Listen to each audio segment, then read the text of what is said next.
This Ballooncast episode's been extracted from the blog napavalley.com.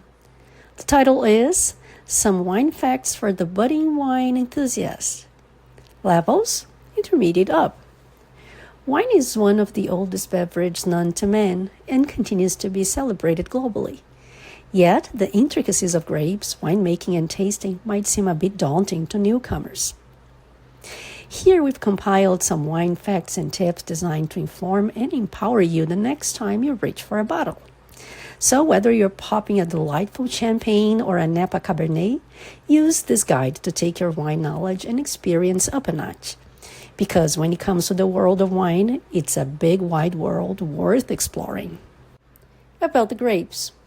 Though you commonly hear grapes referred to as fruit, botanists technically classify grapes as berries since each fruit forms from a single flower. Researchers believe grapes have existed for around 65 million years, and that some of the grape varieties enjoyed by us today are directly descended from this primordial fruit. Humans have been cultivating grapes for 8,000 years, since before recorded history. Archaeologists believe the first grapes were grown in Eastern Europe and the fruit spread from there. The Romans are believed to be the first to call different grape varieties by different names. There are more than 10,000 grape varieties known to scientists, and more than 1,300 varieties are currently used to make commercial wine around the world. The most popular grapes globally include Cabernet Sauvignon, Chardonnay, and Merlot. The grapes at the supermarket, known as table grapes, have much thinner skins and far more seeds than the varieties used to make wine. Vineyards cover roughly 7.3 million hectares, almost 18 million acres across the globe, with China, Italy, France, Spain, the United States, and Turkey being the top grape-growing countries. The largest wine producers, however, are Italy, France, Spain, the United States, China, and Argentina. In 2022, Italy led with 49.1 million hectoliters and France with 46.6 million hectoliters of wine produced. About the regions. The region where a grape is grown is an important determining factor in how the wine turns out. Soil nutrients, the amount of sunshine, temperature variations, and conditions like moisture and fog deeply affect a wine's flavor. Old World wine refers to those from traditional wine-producing regions in Europe, like France, Italy, and Spain, where winemaking practices have centuries of history.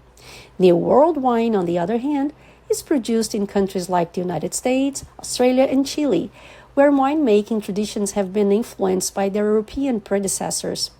New World countries also usually have fewer winemaking rules or restrictions. Grapes grown in warmer climates tend to have riper fruit flavors, more pronounced alcohol levels, less acidity, and a fuller body. Grapes grown in cooler climate regions typically don't ripen as quickly, which allows the grapes to retain higher levels of acidity, brighter flavors, and a lighter body.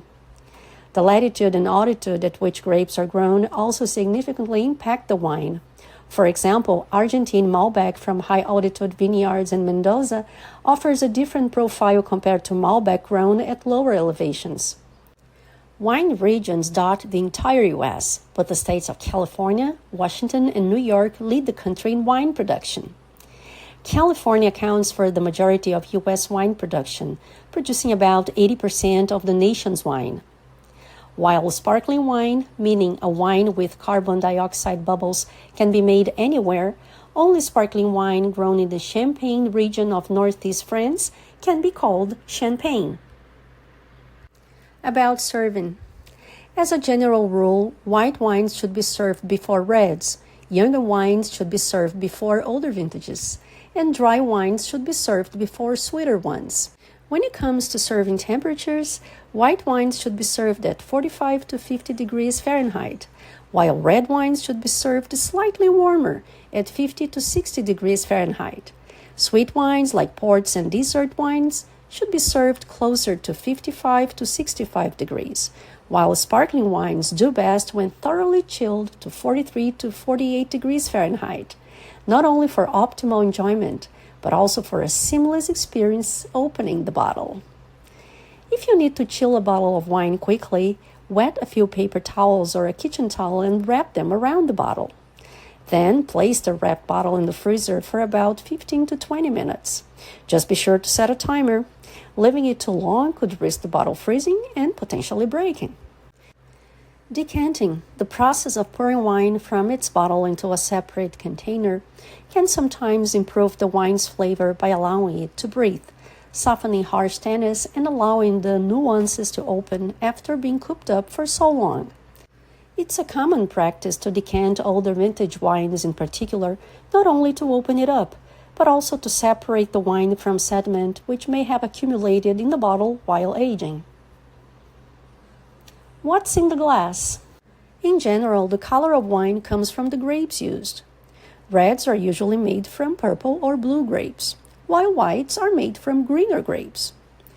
When fermenting red wine, winemakers usually include the skin and other parts of the fruit along with the wine juice, causing the wine to taste bolder and look darker.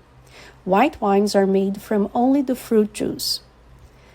The majority of white wines are lighter in body and have a crisper, more citrusy flavor profile as compared to reds.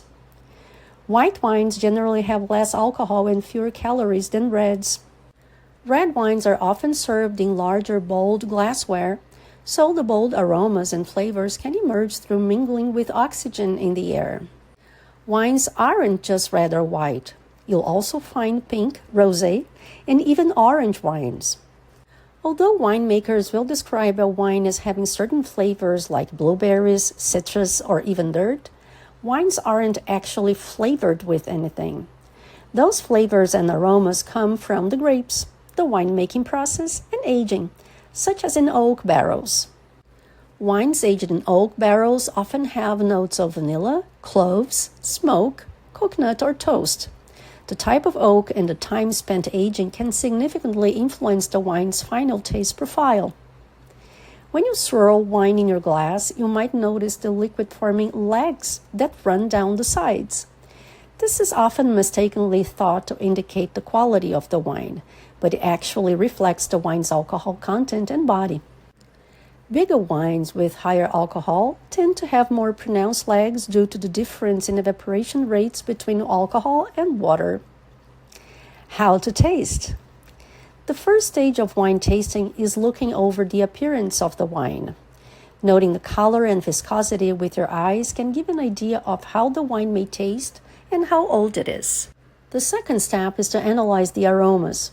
Swirl the glass a few times to let oxygen envelope the inside of the glass. Don't be shy. Get your nose deep into the glass in order to pick up the complex nuances. The first aromas to hit the nose are associated with aspects of the grapes, while secondary and tertiary aromas are connected to the winemaking process and how the wine aged. Take a small sip of wine in order to get a good taste. Roll the wine around your mouth with your tongue and note the different flavors as well as where those flavors and textures hit your tongue. Pursing your lips and inhaling some air while the wine is still on your palate is also a nice way to spread the more complex flavors. After swallowing, note the aftertaste, which is likely different from how the wine tasted when it first hit your tongue. Does it have a pleasurable finish? Do the flavors linger on the tongue for several seconds? Now draw some conclusions. Was this wine too acidic, too sweet, too alcoholic, or was it pretty balanced throughout? This will help you determine whether a wine is just okay, pretty good, or simply fantastic. If you want to be a true connoisseur, write down notes. Record the winery, the grape variety, the year, and your thoughts. That way, if you want to return to the same vintage later, you'll have a solid base point for how your tastes have evolved. About pairings. Wine is famous for complementing food, and different wines pair well with different meals. In very broad terms, white wines pair better with lighter fare, like fish, poultry, and vegetables. Reds tend to go better with red meat or heartier dishes, but do take this as a starting guideline. Try matching your wine and food by weight or intensity. Another tip when pairing is to consider the sauce or seasoning. Wines should complement the dominant flavors of the dish, such as the sauce or seasoning, rather than the main ingredient itself. For instance, a creamy sauce might call for a buttery Chardonnay, whereas a dish with a tomato-based sauce pairs well with a more acidic wine like Sangiovese. Do balance sweetness and acidity. Sweet dishes tend to pair better with sweeter wines. Otherwise, the wine may taste bland. Similarly, acidic foods like salads with vinaigrette pair well with wines that have a higher acidity, such as Sauvignon Blanc. Sometimes contrasting flavors work well together. For example, a sweet-style Riesling can nicely counterbalance the spiciness of Thai cuisine. What grows together goes together.